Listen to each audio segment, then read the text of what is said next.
فطرت کے مقاصد کی کرتا ہے نگہبانی، یہ بندہ صحرائی یہ مرد کوہستانی۔ بڑے بڑے داناؤں کو میں نے، بڑے بڑے ادیبوں اور مفکرز کو، بڑے بڑے ڈاکٹرز اور سکالرز کو ہم نے میدان عمل میں جب کرسی پہ بیٹھے ہوئے دیکھا، بہت سارے لوگ ایسے دیکھے جو بات تو علم کی کرتے ہیں، جو بات تو حکمت کی کرتے ہیں، جو بات تو آپ کو آگے سمجھانے کی کرتے ہیں، لیکن دل ان کے صاف نہیں ہیں، جو نوجوانوں کو پرموٹ کرنے کے بجائے نفرت کرتے ہیں، دلوں کے اندر حسد اور بغض رکھتے ہیں۔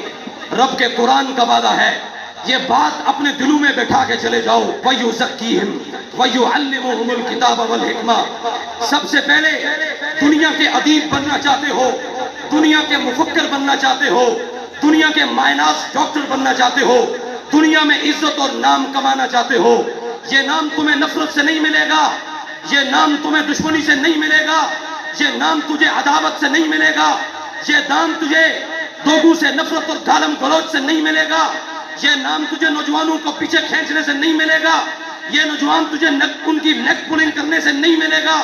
رب کا قرآن پہ وعدہ ہے، وَيُزَكِّيهِمْ۔ اگر نام بنانا چاہتے ہو، کام بنانا چاہتے ہو، دنیا کو دکھلانا چاہتے ہو، مائناس شخصیت بننا چاہتے ہو، لیڈر بننا چاہتے ہو، ادیب بننا چاہتے ہو، مفکر بننا چاہتے ہو، مفسر بننا چاہتے ہو، تو پھر تمہیں وَيُزَكِّيهِمْ وَيُعَلِّمُهُمُ الْكِتَابَ وَالْحِکْمَةَ۔ سب سے پہلے اپنا تزکیہ نفس کرنا پڑے گا۔ جب آپ اپنا تزکیہ نفس کر لیں گے، اس تزکیہ نفس کرنے کے بعد اللہ قرآن میں کہتا ہے وَيُعَلِّمُهُمُ الْكِتَابَ، پھر میں تمہیں کتاب عطا کروں گا، وَالْحِکْمَةَ، پھر تمہیں حکمت اور دانائی سے نوازوں گا۔ یہ کیسے ہو سکتا ہے؟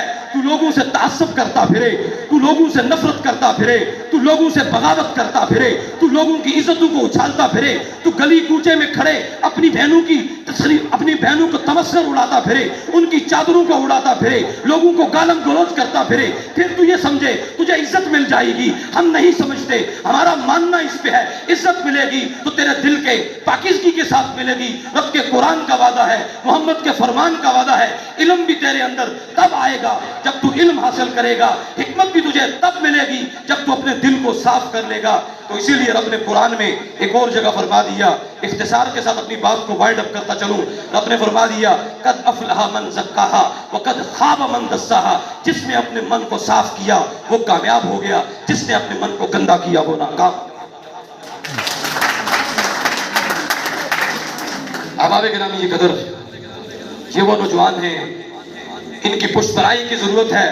بالخصوص جہاں بہنیں بیٹھی ہیں اور جو یونیورسٹی کا جو ڈپارٹمنٹ ہے کشمیر اسٹڈیز کا، اس نے ان کو سپورٹ کیا، آپ کے موبے تو معامن رہیں گے انشاءاللہ، ہمیشہ آپ کو سپورٹ کرتے رہیں گے۔ آپ نے ہمیشہ جو یہ ٹیم یہاں بیٹھی ہے، کوئی آپ کے ساتھ چلے نہ چلے، آپ نے مخلصی کے ساتھ، دل جمی کے ساتھ اپنے دل کو صاف کر کے ہر ایک کو مثبت طریقے سے پروموٹ کرنا ہے۔ جب آپ ایک بندے کو مثبت طریقے سے پروموٹ کریں گے تو انشاءاللہ یہ دنیا آپ کو بھی عزت دے گی اور آپ بھی پروموٹ ہوتے چلے جائیں گے۔ وآخر دعوانا ان الحمدللہ رب العالمین۔